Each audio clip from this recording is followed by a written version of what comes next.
我们平常穿裤子了，穿裤子穿久了就会有一些磨损。像这条裤子，由于个人的习惯，是会出现在这个裆部的这个地方会有一些磨损。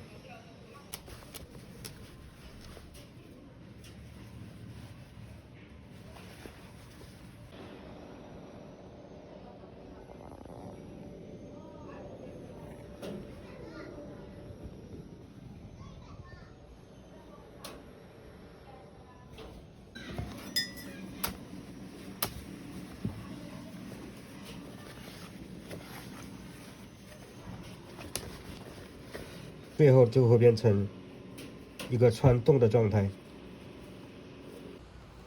我看你搞得蛮快的，我以前找别人缝，搞了好久一样，感觉。因为我们搞了好多年了，我做这个做了30多年，这个搞一块就好，因为搞了好多。因为那时候我老爸给我去学这个东西。你学裁缝学了多久？啊？你学裁缝学了多久？我那时候就学了1年呢。就学了1年。跟那个师傅做了1年，还要帮他去砍柴的，你以为？你也没到服装厂做过。我服装厂肯定做啊，我后面去的打工就是靠做这个啊。但是所以说我们这个行业其实说实话，这样来做还是挣钱的。哦。对。你对。所以以前我后面就是做衣服的，就是做织工，是做厂长的。你在做什么厂的厂长？塑胶厂。什么厂？塑胶厂，就是搞那个编辑的那种。梳子厂。塑胶厂就是胶桶那个胶盘啊、脸盘呐，都是编这些东西啊，那个瓢子啊。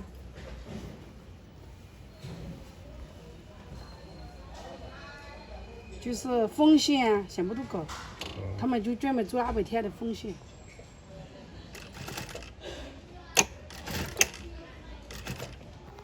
厂里面现在老了啊，自由一点。这样搞就是有时间一点嘛。有时间。因为你厂里面。对，厂里面就是没时间嘛。你到时候你还是要出来创业的，是不是？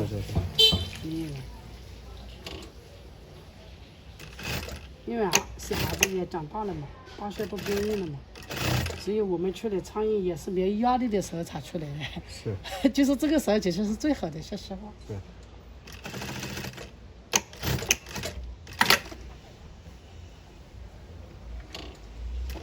你那时候你2个大学生，你也不敢出来呀，是吧？对。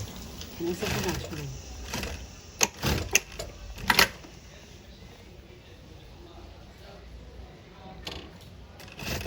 上海2个也出来了，现在自由很多，就是时间，如果说家里老人家有什么事，随时都可以回去。你看小孩子要生了宝宝了，也可以带，是吧？是的，是的。这一点真的就是把自己的时间。哎，对，安排的还是。安排过来。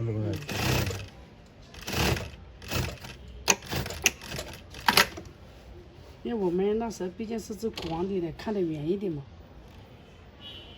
有点人说：“哎呦，你们2公婆这么好，还要出去创业？”他就，好多人也看不懂那时候。我好多朋友都想我们2公婆想不明白的。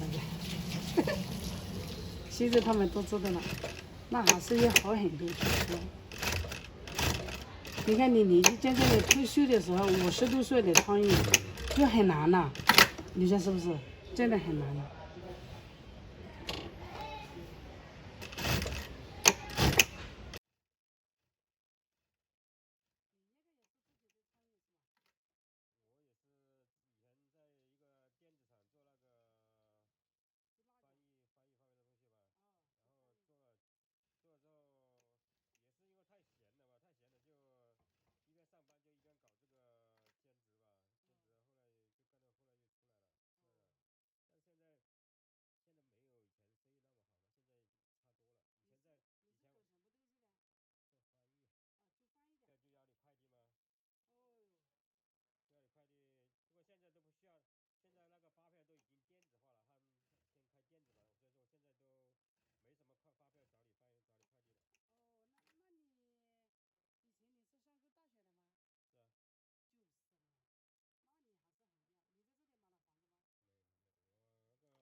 就是以前就是湖南那边山太多了，就跑到湖北去了，这样子的对。呀、还有你们那个地方的盐也真的是就是变好了，也是不一样吧？我觉得，也有很多厉害的，懂我意思吗？对对，也有很多厉害的。真的。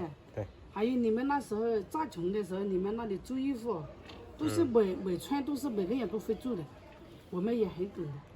你可以从里面搞吗？不能从里面搞吗？这个不能从里面搞，不能这样子啊。对，必须那外面还更难看。对。所以你们湖北的人做衣服很多的，那个湖北那个时候我们湖南做衣服的人就很少了，能学的这个，那就说到底还是有一点钱的。在那个父母给你去学这个东西。对。你们那里普遍好多一个村都是做这个。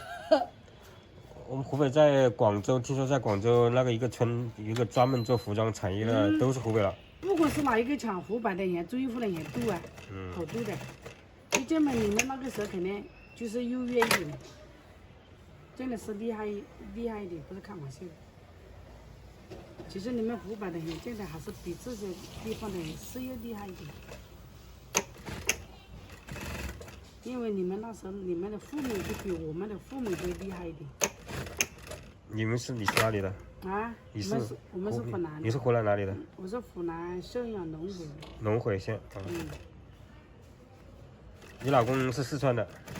我老公也是湖南。也是四川，也是龙回的。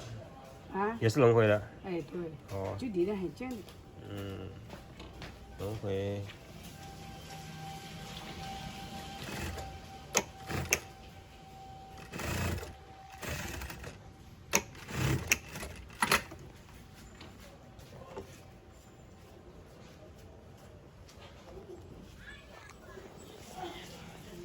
不过说实话，我们湖南就是离这里近嘛，就是后面发展的就会快一点嘛，懂我的意思没有？